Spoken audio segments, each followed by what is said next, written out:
I'm Megan. I'm Colin. And this is Pet Sitter Confessional, an open and honest discussion about life as a pet sitter. Brought to you by Time to Pet and Pet Perennials. The loss of a pet is a heartbreaking and world-changing moment for not just us, but for our clients. The loss of a pet can also be an inspiring time to reach forward and help out others going through the same things.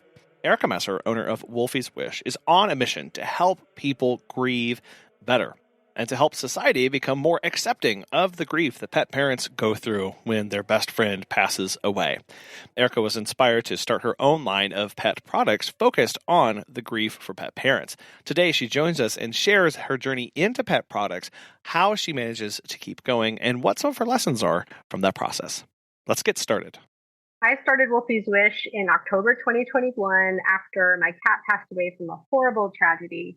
And I didn't have the tools that I needed to cope with that. I was really blindsided.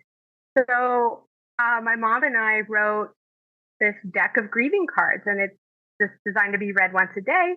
And since then, we've really built out a great website and are finding ways to collaborate with other people in pet industry and pet loss and counseling and on and on and on. So I went from being a musician and artist full time to blending that into a business owner. In 2021, you said Wolfgang is your cat that passed away from a tragedy, and you were saying that you didn't have those coping mechanisms. What kind of things were you looking for, and what was not out there for you? Yeah, well, I mean, everybody who is faced with sudden loss of any person or animal, is overwhelmed, and we all know that grieving is normal and mourning is normal. But I was facing some PTSD-like symptoms and having a lot of flashbacks and realized, hey, I don't have all the tools to deal with this. I guess I should read a book. And then, I was like, okay, Amazon, what can you get here today? Because I need help. And I went, oh my gosh, there's a gajillion books, and how many do I have to buy and how many do I have to read till I feel better? And I just said, this is not going to work. So that was the first, oh shoot, this isn't as easy as I thought. And then I went to, trying to find some articles, and mostly what I found was like 10 things not to say to people who've lost, and just kind of not feeling like I knew where to go. Right? I didn't know the help I needed, and I didn't know where to find it. Yeah. And that's really in a nutshell what I'm trying to do today, is put all these resources together, whether it's podcasts like this, books, people that I interview and have a YouTube channel. I can go on, but I want there to be one place people know to go, whether it's to support people that are grieving, or you're grieving yourself and you need to find the resources that will work for you. Well, and as pet sitters, as dog walkers, we're kind of one step removed a lot of times, where the owner is grieving the loss of their pet, and we have our own grief to go through. And a lot of times that owner may reach out to us for resources, and we're sitting there going, I don't know really how to help you, because in a lot of cases, I don't know how to help myself, and I'm dealing with a lot of these unknown questions, because it's not a topic that many people talk about or have flashy billboards for, or are the number one bestseller book in a topic. You do have to hunt and peck and find your way and kind of weave through a lot of this information and trying to find a lot of actionable, practical things that we can do in our lives and to give to other people can be really tricky. And unfortunately, it's one of those things of you don't look for those until you're in that moment, making it even harder because you're going through an emotional roller coaster. And now you're having to also process information and search and decide which is better. And it really becomes extremely overwhelming. Yeah, it's stressful. It adds more stress on top of, what you're going through. And for me, I was going through what I just call brain fog. I would leave, eggs on the stove and just forget things. And that's not normal for me. And so that was another scary, honestly, to witness the things that I was not doing correctly, and to realize that, oh, my brain and body are not together right now, and I need to fix this, and I don't know how to fix this. And so I did reach out for a pet grief counselor, and that was overwhelming too. I'd go, okay, Google, who can meet me on for Zoom, and how do I know they're not just going to rip me off? And what if I don't like them? And what if they tell me I'm crazy? I Yeah. had all these fears going into that, but I did find a great counselor who told me I was normal and that what I was feeling was normal. And that was the trigger that made me say, okay, I am going to listen to my mom. We are going to do this. We're going to do this now. Because if I'm normal, then people need help and they need to find the help that they need. And, whether that's a tarot reader or an intuitive, whatever's going to work for you to make you get through your grief in a healthy way. I'm not biased in the information I'm collecting. It's anything and everything, as long as it's going to help people. Right. So, yeah. Well, and you started developing these grieving cards, and so these. Mm-hmm. What role did these help you just personally as you were going through the grief and loss of Wolfgang? Yeah. So when I couldn't find what I was looking for, I was actually looking for something like this.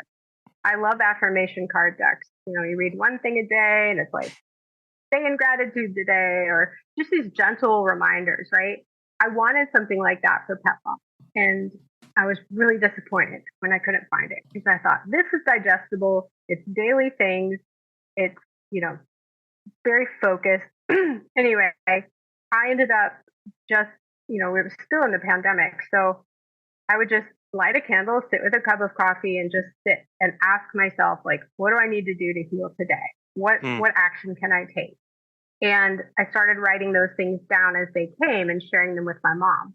So one of my favorites was writing a love letter to Wolfgang of all the things and special things that I enjoyed about him, the memories that I had, him fishing out the catnip from the Christmas stocking that I made, and just all those little things.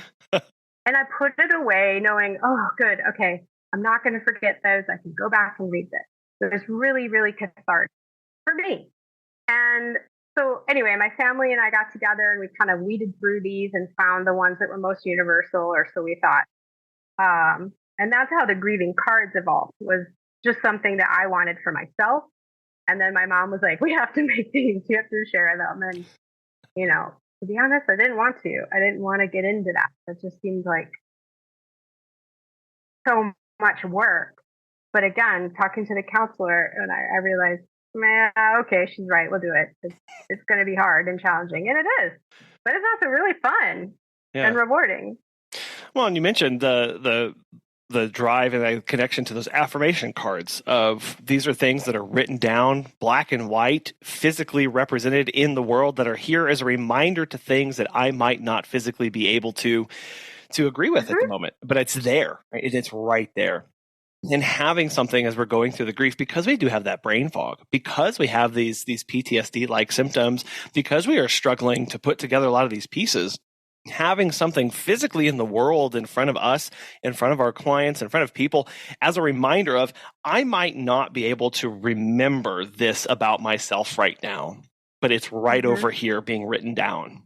That it suddenly becomes extremely powerful in our ability to start going through that grieving process. Because if we have to rely on our own internal ability, sometimes we don't have that strength in that moment. And having this little bit of externalization, whether that's with a counselor, whether that's with a helper, whether that's with these cards, kind of allows you to go, okay, I see that, and now I've got to work through that.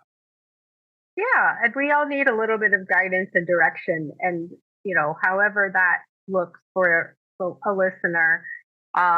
Whether it is with someone that can do readings for you or communicate with your pet, or, I actually found that's really common. I had no idea. Or a grief counselor, or just journaling. It could be really simple.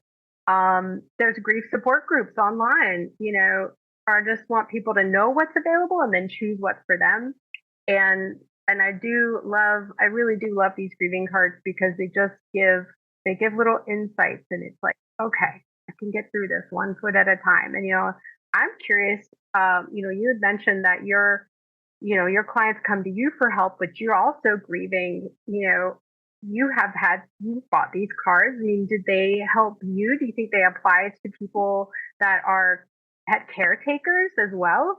Yeah. So we have had these cards. We gave them out at one of our pet grief events, and we've read through them, and we had people really respond to them well. And just personally, I mean, simple things like the reminder of "I will practice self-care today." Like that's one of the cards in one of these packs. Like that is such a huge impact of sometimes in my grief and in my loss when I'm walking through that, I can forget about myself because I'm focused on what I don't have anymore. I'm focused on things that aren't here or present. And I wish and I long for that. I forget about the present and the here and now. And a card that pops up that says, oh, yeah, I really do need to take care of myself. I can't be going about over consuming and over purchasing and overburdening my life. There are other things and other priorities that I have to have. And one of those reminders is so important. I know, especially for me, where I get caught up in the past and get caught up in what's not here anymore.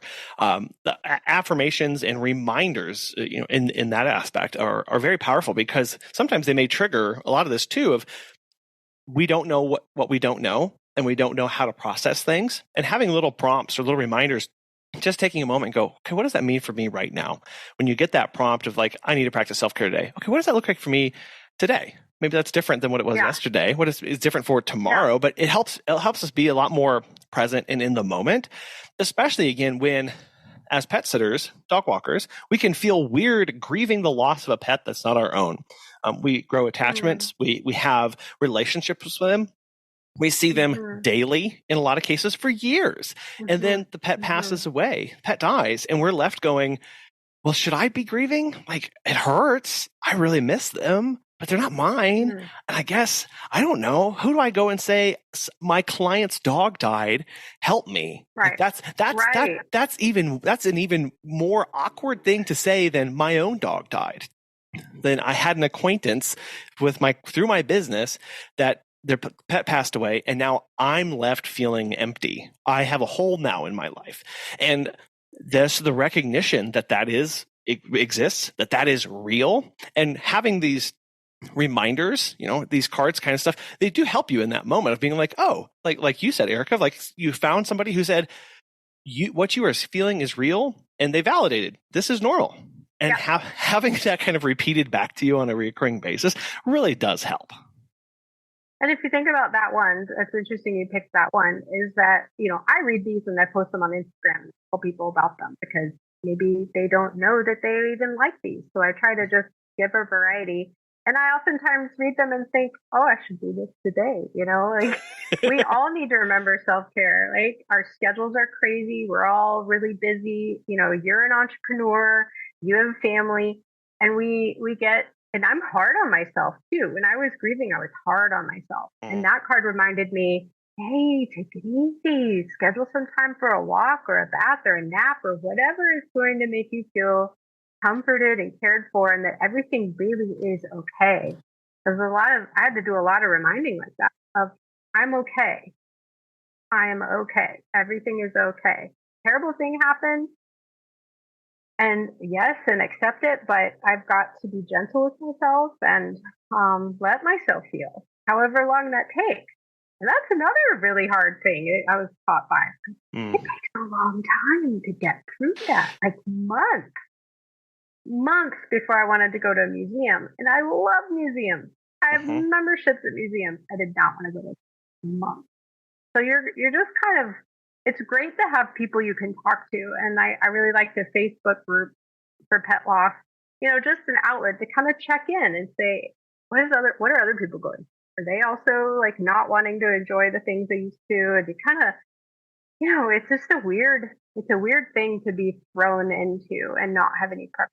And the fact that the grief is so multifaceted, right? It catches us off guard quite a bit. I know in the event that we hosted, in that just one small event, we had one person who was just coming to help commiserate and help support others. We had one person who came, and the cat had actually helped her grieve the loss of her husband, and now the cat had passed away, and she didn't have anything else. Right, the cat was what helped get her through the loss of her husband, and now that support was gone.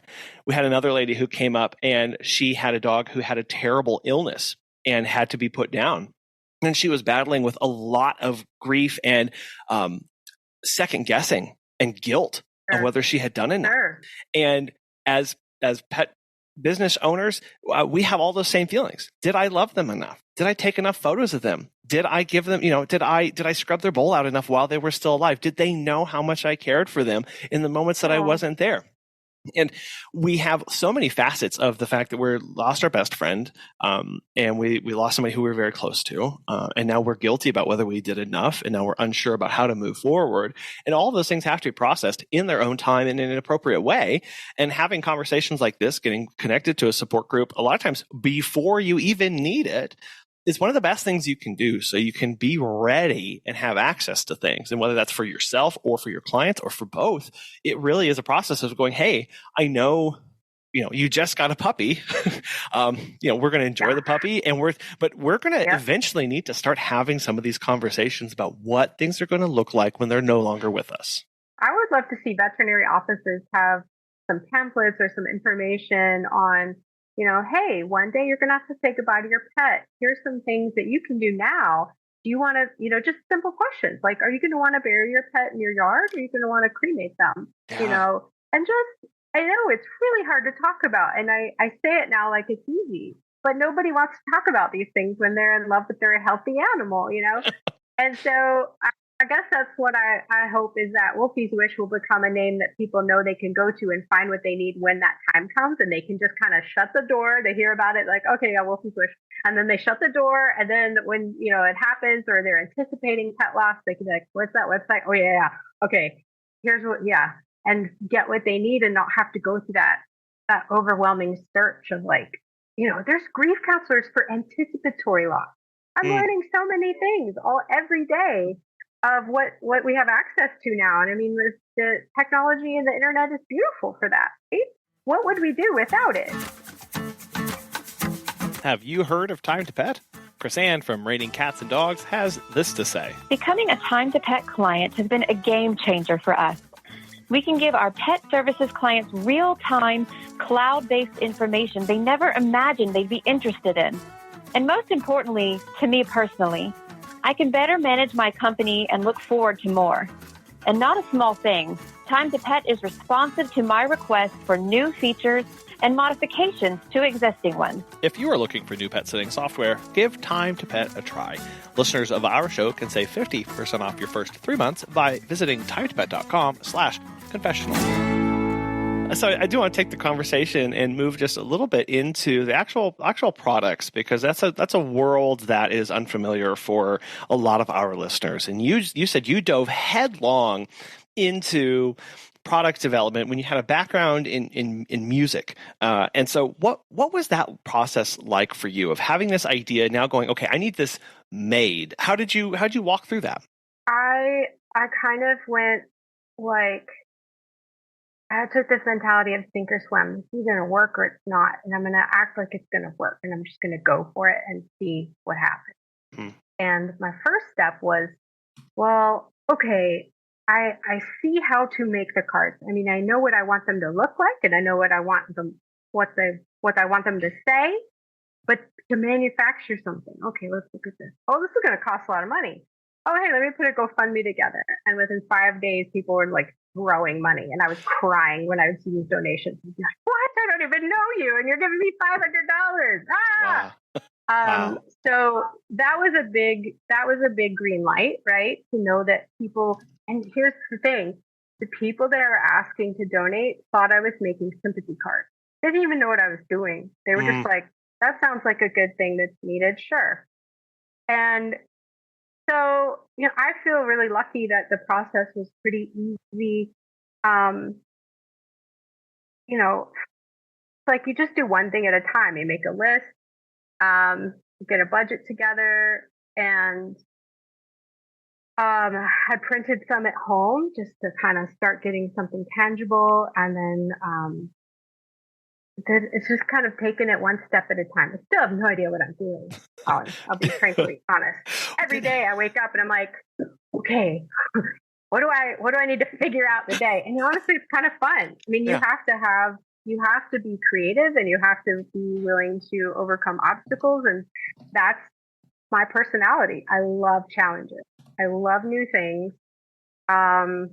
I've had other businesses that were failures, and they didn't kill me. So I thought, okay.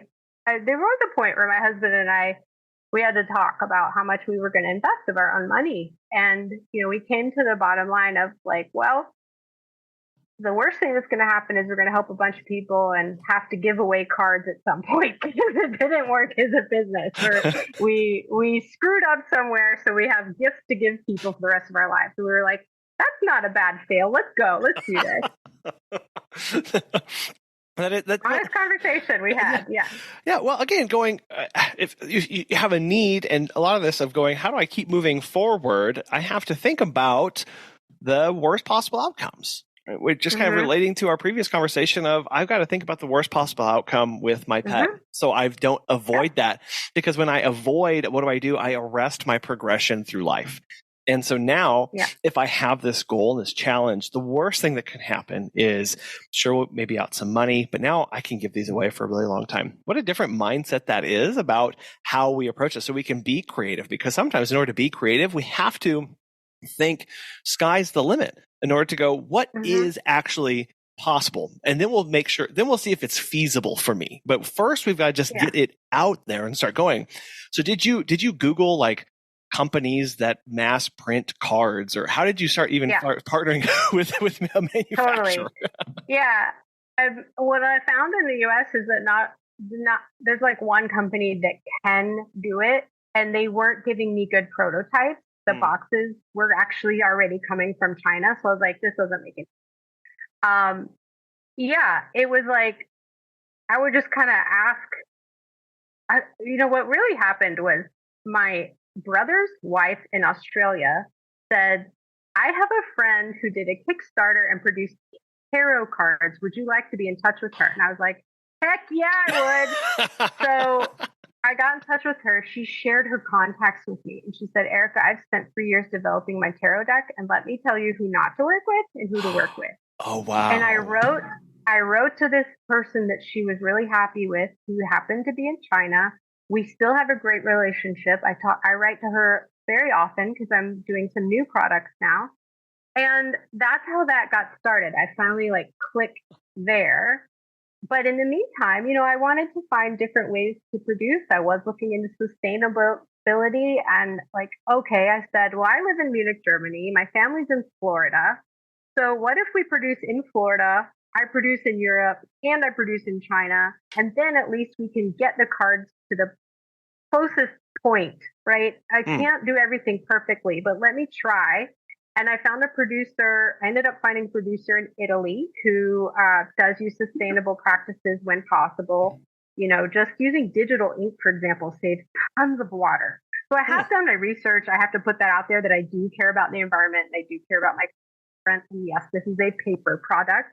Yeah. But I'm doing the best I can with what I have to make sure that it's as sustainable as I can make it. Well, I love that, Erica, because now you can really look at the product and go, I can really make this my own. Right? There's a purpose of the grief cards and the messages and the impact that's going to have, but I can also interweave a lot more of my own morals and beliefs into this thing from top to bottom of how the products are sourced, how they're made, how they're produced, who I am working with. Those are all things that you get to decide to do in how you run the business. And that's where a lot of that creativity again comes from and we forget in business just how much of a creative thing it is, whether it's making products, whether it's conducting services. We get to be creative in how we do that and why we're doing it. And that's going to influence everything. And it can be hard to see that sometimes of, well, how would I implement that? Well, sometimes you have to just try and start and figure it out. There's no cookie cutter pathway that we get that's laid out before us. That's a lot of our personal discovery and our connections that we get to bring along the way. Yeah, I've made a lot of mistakes, and I don't want to talk about those on air right now, but they weren't bad enough for me to quit, but it was like, oh, well, I didn't know that. I wasn't trying to avoid that, but yeah, let me go ahead and file my quarterly taxes for the state of Florida, because I didn't know that you do that. I thought you did it once a year. Yeah. I made some small mistakes along the way and fixed it.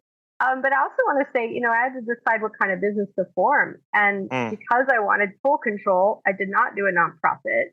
And because I wanted to decide how to spend the profits and donate to the causes that I believe in, I decided to keep it what am I?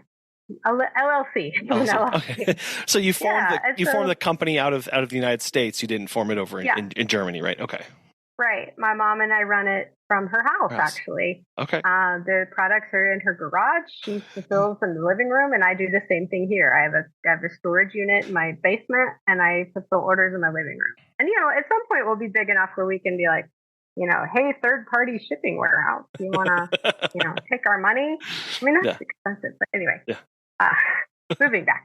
And part of that growth is you've been doing a lot of trade shows, and you recently won a pretty prestigious award this year for having attended that. So what was that like?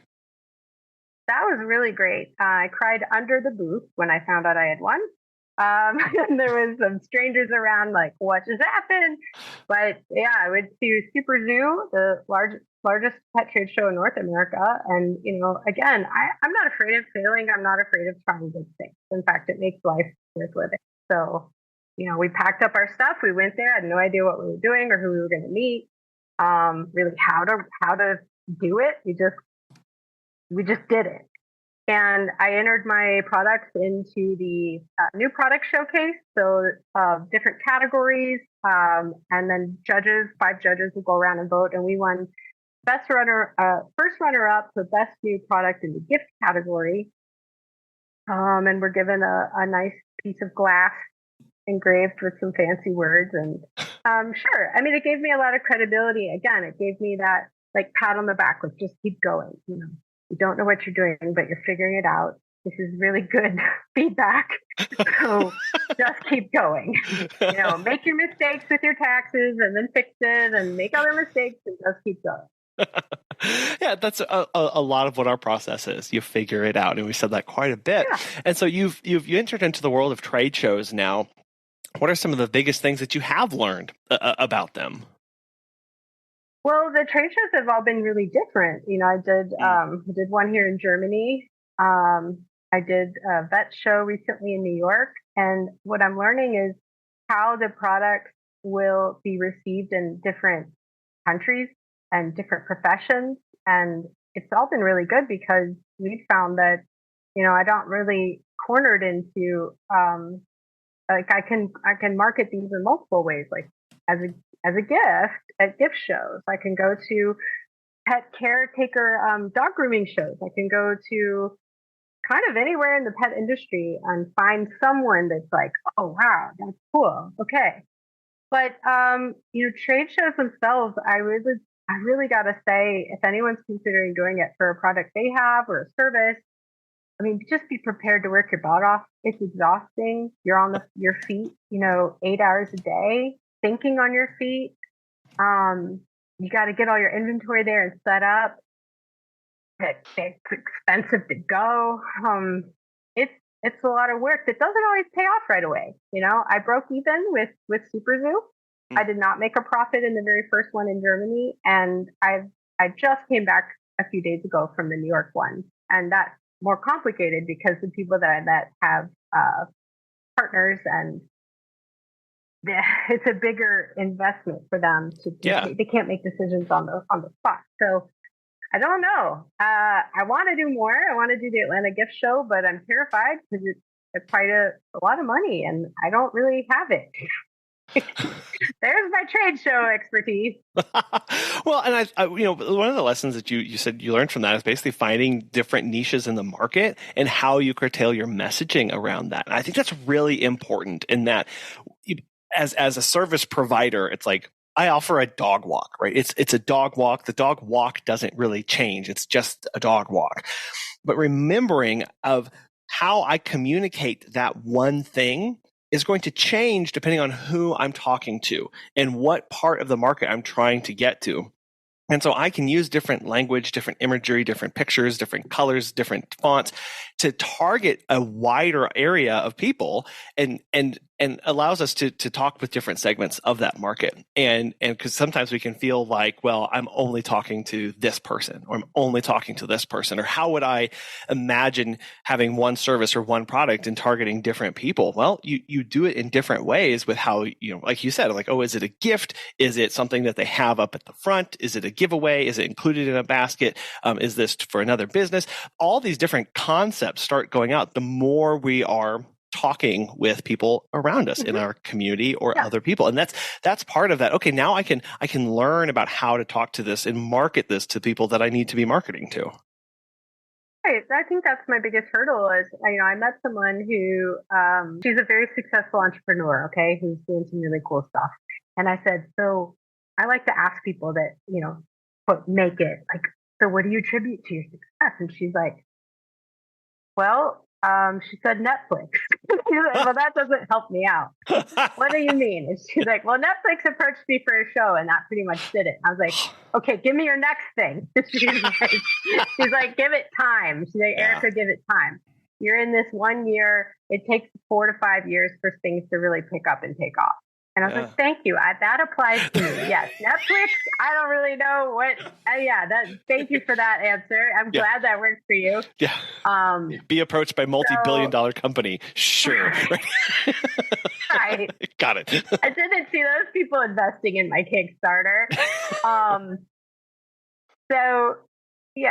Basically just keep talking, keep asking questions, keep an open mind, and it takes determination. Colin, I think a lot of people that have been down the road that I've been on this year might have quit. There were times where I thought I would quit. There's times, not even before the New York trade show, I was talking to my friend on the plane. I was like, I'm so scared. I've worked so hard. What if this fails? What if nobody talks to me at the show? And she's just like, let's just go. Just keep going. And if I didn't have friends and family to be that angel on my shoulder, I don't know if I would still be talking to you. I mean, I'd be doing art, with my headphones on in my little room. Well, so you are, that community is so important, and finding that support group really does help. And I know people may go, well, I don't have anybody. I'm not near family. I don't have a lot of friends because of how busy I am. Getting plugged in with a broader community, whether that's online, an in-person networking group, or something where you can have people celebrate in your successes is really critical in a lot of that. So you have somebody to be with you there through the highs, right? Through the awards and through those periods of crisis in your life. It was like, I don't know about this. And having somebody who can come alongside and not just go, you can do it, you got this, but can sit with you in that minute, in that moment, and talk you through that. I think that really applies to the people you want to have around you when your pet passes, because you want to know who you can count on, and you want to know who you could talk to. We all have fair weather friends that we love, that might not be there for us or understand. And I just wanted to say that applies a little bit, farther, in that I had to learn, sometimes I just wanted to be, like when Wolfgang passed, I just wanted to be around people. There were days where I just needed company. And I said, hey, let's just have dinner. I don't want to talk about anything. Can we just pretend to have a normal day? And they were like, great. Most people will do that. Then there are the people that you want to say, I need to talk and cry a little bit. And you got to know who those people are. It's another thing to think about and kind of try on. Like, who's going to understand me and who's going to let me be sad? Who can I go to for what? Right. Yeah. What's this? And not that we're viewing people as a means to an end, or I'm only getting things from people, but we know people in our life who we can go, this person really gets me in this moment, and this person's a good talker, and this person can do this. And seeing that as that community, that network that we can have that is going to help support us. Like that we do have to be honest about that, of going, there is support there to be had, and there are people who I can approach with these things, and there are people who that's not their thing. No fault of their own. It's just not, they might not be comfortable in that moment of going down that road with us. Right. And that's why I also want to put a large part of the website, the Wolfie's Wish website, is for, the friends and family and colleagues of the people that are grieving, and what not to say and what is helpful. And address their uncomfortableness around the topic of loss, right? And provide support for them too, because I had a lot of people say some pretty dumb things to me that were hurtful, and yet I know they were trying to be helpful, but I'm like, you should never say that. Right. You should never say go get another pet, because you would never say that to someone's child, like for the lost a child. They would never say just go get another one. Right. And it is the same. It is the same. Pets have evolved now. They're in our lives. They're in our family. They're day to day. They're no longer chained up outside. They're for protection. The cats aren't in the barn to get the mice. I mean, they might be, but they come and sleep with you. Our relationship with animals has changed. Yes. And you can't just replace it or make it go away. I mean, it's going to leave a scar. And I think the people that have scars on their hearts are some of the luckiest people. Our friends at Pet Perennials make it easy for pet sitters and dog walkers to send sympathy and milestone gifts. But did you know that they have designed a new line of car air fresheners? They come in an array of adorable designs and really long-lasting scents. Right now is the perfect time of year to order these gifts. You can order an entire case of your favorite design for $1.95 each, or have Pet Perennials send it as a gift package to your client with a handwritten card and gift wrap for $12.75, which does include shipping. Go to petperennials.com and register for a free business gift service account to unlock the all-inclusive discounted gift package prices and access the wholesale catalog. You only pay when you order. Now you are still involved in music and in art, and so I did want you to talk about that and kind of the role that that's taken on in now kind of since Wolfgang's passing. Yeah, well, I've asked myself, gosh, how do I combine? Is there a way to combine all these? And it just happened that I think when Wolfgang's first anniversary was coming up on October 9th, I thought, I think I'm going to just play harp on Instagram and so that I'm a harpist, singer, and DJ. And I do mostly weddings. And I said, I think I'm just going to do something and perform for people like Over the Rainbow and some meaningful songs. And then that evolved to, hey, send me your pet's photo. I want you to be a part of this too. Let's celebrate our pets together. And it became this memorial slideshow that I played music to and then put up on YouTube. And then people said, well, can you do that for a service, that I'm having in my yard? Well, sure. I'll do it over Zoom. Or there's a grief group that's happening in January with Jan Jeremias, and she is doing weekly segments, and I'm going to come in and perform for that.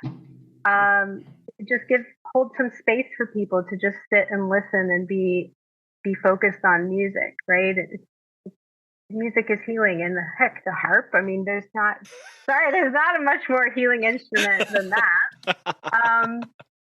So that's coming together, and then I didn't start painting until the pandemic, seriously painting, and pets was actually my favorite subject. And I was already doing pet portraiture, and now I just said, okay, I'm going to put that on my website as a service as well. If people want memorial portraits, before their pet has passed or as a gift to someone. I've had one person that's ordered 4 of the same animal because they just liked it. They couldn't decide the picture and they had the money to do it. So it is coming out, and I'm making a new deck of cards. I guess I'll just say that now, with my own paintings on there.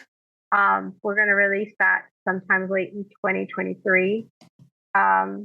It is kind of all coming together, and I'm sure they'll keep evolving in ways that I don't even see right now. I've asked a student composer to write some music, healing music, that I could record. We're figuring it out. I've got a YouTube channel with harp music as a playlist for relaxation, because one of the grieving cards says, I will listen to soothing music and just let myself have some space. When we have these moments of what can I do about XYZ problem, right? We look at that and we may feel like there's only one possible quote unquote solution. But as we start investing in it, as we start putting ourselves into that, other things do start to bubble up about, oh, I could add this. Oh, I have an interest in this. Oh, this goes along with it. And that's where we can look up 5, 10 years down the line and see all of these things that we're doing and go, wow, that kind of all fits together.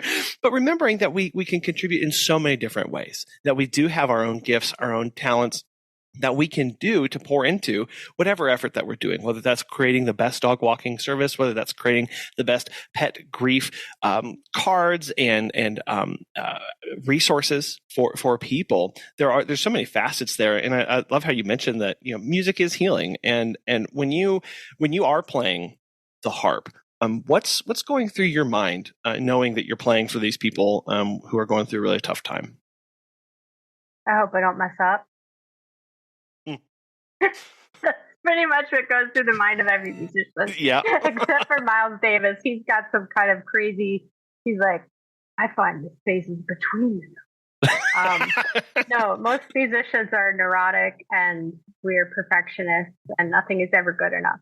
Yeah. But no, to be honest, I've had to work really hard on that, the inner critic, and actually enjoying music, and that's what I started for. I didn't start to just beat myself up. When I was doing the online memorial live streaming, and two other people were I guess hosting. I don't know what you call it. We were all streaming together. Sure. I knew there were thousands of people watching, and I was just like, I can go to a place where I think of, this isn't about me. This is bigger than me, and let me just do my thing. And I try to enjoy it, and I focus on giving instead of, anything like, it's not like, look at me, look at I can do. It's more like, here's what I can give. Here's what I can do. And when I go to a space like that, I don't even know if I make mistakes, because it doesn't matter. What matters is that intention that's coming out, and all the skills and training and things that I've put together. And I played since I was 7.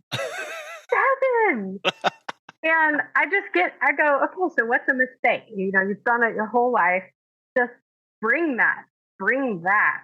And then I always have a great time. And I get flushed and excited, and I kind of forget that I'm in a memorial because I'm enjoying the playing and the giving so much. What can I give? What does that look like? What can I give? And when we reframe it in a giving mindset, the other things just kind of fall into place again, of going, I know what my gifts are. I know what my abilities are. So let's just be honest about that, and going, that's what I'm putting on the table. That's the service that I'm bringing to my clients. That's the kind of support that I'm giving them. That's how I'm helping people around. And then there's no guilt left for us when a mistake happens, because mistakes will happen. But if we're honest with where we are, what we're doing, and the purpose of it, everything else just kind of fades away. And we can that's when we can step back and go, I did my all. I gave my best. And that was enough, and that's what was needed at that moment. Yeah, try to look at the bigger picture. Whatever I've done, I try to look at, okay, well, what was good about it? What went well? And honestly, I brought that into the cards. I had to say to myself, okay, this happened, but what good? Where's the good? Just focus on that. Just ask yourself, in any situation, what's good here? What's going well here? It sometimes takes things to be that simple. But anyway, back to the music. And that took a lot of time to evolve to get to that place, to have that mentality. And I just think that comes with time. But I want to touch back on this cool thing you did was you recently held, you're creative yourself, and you are open-minded, and you created a space in your community for people to come together and grieve. And you talked about that a little bit ago, but I think that's really beautiful that you were able to see a need in your community and provide that. And, you're bringing something that wasn't there for people that didn't have an outlet, right? And bring a community together of people to celebrate their pet. Right? Yeah. That's great. I love that. Well, I appreciate that, Erica. It was definitely one of those moments of it was very scary, because nothing had been done like that in our area ever. We had never done an event like that ever. And we came in with the expectation of, we were hosting it. That was all the expectation. There was no like attendance of like, oh, if just one person shows up, we'll be fine. It was because I was like, no, I don't even know if anybody's going to show up to this. I have no clue. We have people who said they were going to attend, but I'm going to set the expectation of the goal for this is for us to show up and be there ready to help.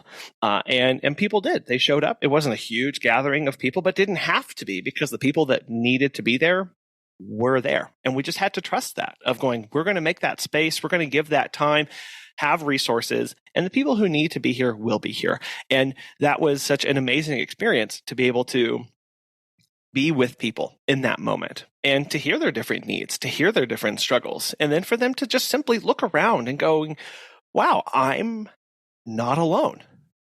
There are other people. And that was the biggest thing for me is people just being able to see other human beings who are struggling walking down by that lake that we hosted it at. Like, but no matter what else I said or anything else we did or anything, whatever, they were able to see other human beings there also crying and struggling in that moment. And that really humanizes a lot of that. And again, right back to the beginning of going, that validates your own feelings. When you can go, that person's also hurting the way I'm hurting right now. I don't feel alone anymore. And that's so big. That's so big. That's huge. Yeah. That's huge. And remind me, you had posted on Facebook groups and also in your paper that you were doing this. Is that how you got the word out? Yeah, we had reached out to our local newspaper, and all we said was, hey, we want to let you know of this event that we're hosting. It's XYZ. It's this date. It's here. Here's a link to the Facebook page that we've created for it. Wanted you to know about it. And then the reporter reached back out to us and said, I'd love to write an article about this and get you guys in the paper. And she sat down, did a big interview with us. And that's how a lot of people heard about it, was through the newspaper. And then we were posting, and we've created a Facebook page for the event where we were also posting additional resources for pets and things to do, and planning for the death and counseling resources and things like that, so that all that was just kind of locked there. And then we could share out those posts on local Facebook community groups and other social media so people could have that. And that was another aspect of this, of going, okay, maybe you don't show up for the event, but here's a resource for you when you need it. Okay. And of going, because we knew of, some people, they still have pets. All of our clients, obviously, we're serving them, their pets are still alive. But here's all these resources for you so that when this happens, we're all a little bit better prepared. And I just think that's great that you can show up and be a giver in your community that way. And you're saying that people felt validated knowing that, oh, these other people feel the loss. And it reminded me of being at these trade shows. The best thing I can do to try to explain what it is I do is just hold out a deck of cards and just walk up to people and shove them in their face and say, hey, pick one. And they're kind of like, okay. I was like, it's not a magic trick. It's not a magic trick, I promise. And I let them read it, and they either want to know more or they don't want to talk. And it's perfect because the people that want to know more are like, what is that?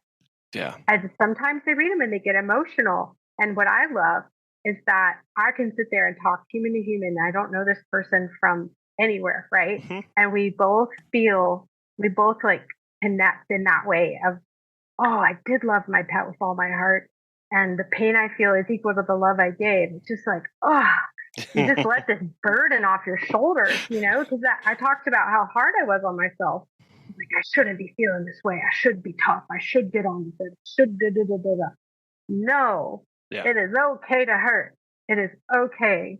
And it's really cool to see people get permission to feel the way they feel. And that's part of the healing. You got to go there. We had one lady who, at the very end of the service, just turned and she looked at me and she went, I didn't know I needed this as much as I did.